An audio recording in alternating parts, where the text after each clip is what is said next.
මේ වැඩේ හැමදාම කරන්න බෑ පුතේ. ඒ මොකෝ අපච්චි? උඹට කියලා අනාගතයක් තියෙනවා. මොකද උඹගේ අර රට යන වැඩේට උනේ? රට යන වැඩේ නම් ඒක නම් කරන්න පුළුවන් අපච්චි. ඒ වට යන ගණන් ආපුවම ඒව අපිට හරියන්නේ නැහැ. එන්න ඕන අතහැරලා දැම්ම අපච්චි. උඹ ඒ වැඩේ ටිකක් හොයලා බලලා මට කියහන්කෝ. ඒ ගණන් අපිට හොයන්න බෑ අපච්චි. අනිත් එක මම රට ගියාම අපච්චි තනියෙන්නේ.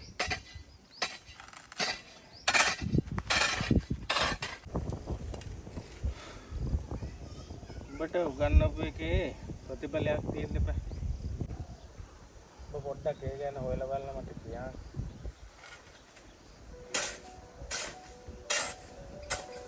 බලමු අපච්චි.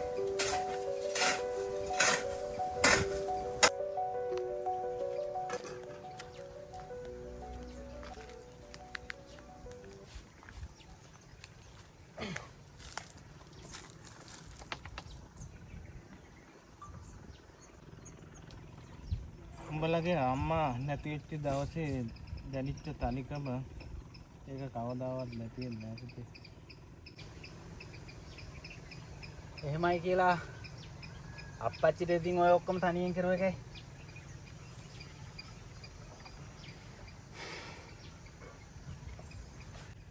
උඹ හංගපු ලියමන මට හම්බ වුණා. අනික උඹ මේකින් ගියා කියලා සදාකාලිකව යන ගමනක් නෙමෙයිනේ. මොකද්ද වෙන්නේ කියලා බලලා මට කියහන්කෝ. මං උඹේ අප්පච්චි.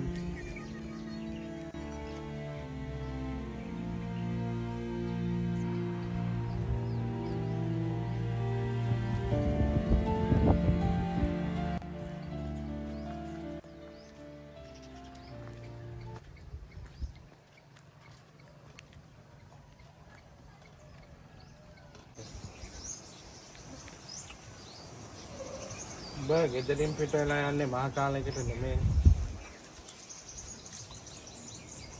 කොහමදත් ඔය ගියාම අපච්චි අවුරුදු 5ක්වත් යනවා එන්න. ඔන්න ඔය ගිහින් පරිස්සමට වැඩ ටික කරගෙන වගේ.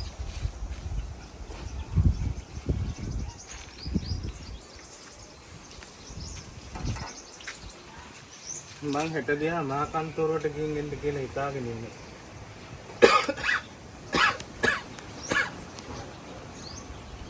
ඒ මොකද අපච්චි?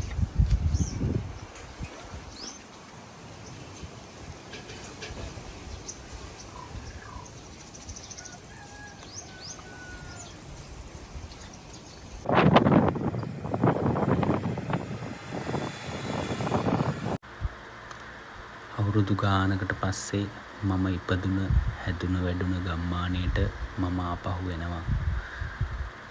ඉස්සර මම දුව පැන නටපු පාරවල් තාමත් එහෙමමයි.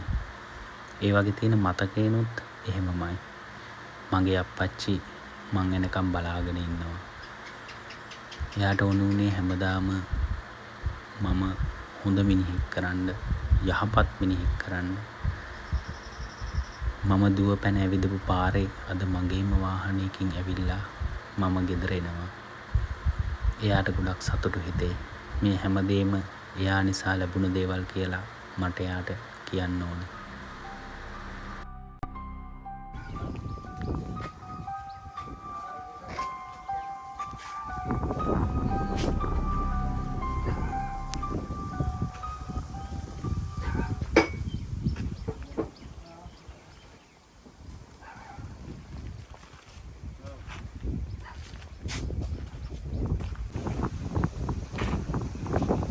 අපච්චි?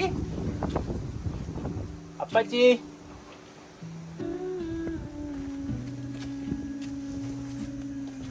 අපච්චි?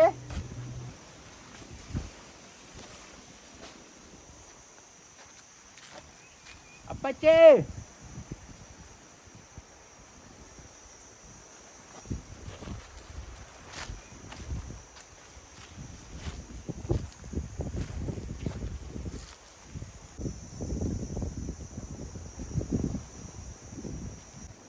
අපේ අපච්චි දැක්කේ නෑ මාමේ. කවුද අප්පච්චි? රම්බණ්ඩ පත්ත පහල. රම්බණ්ඩේ කොල්ලුවද අර රට ගියේ කොල්ලුවා නේද? ඔව්. රම්බණ්ඩගේ අසනීපෙට තිබ්බ සල්ලි තමයි උඹට වේදම් කරේ රට යන්න. දැන් කො අපච්චි? දැන් අවුරුදු 2000 දීලා තියෙන දොක් එනවා. මගේ කොල්ලෝ.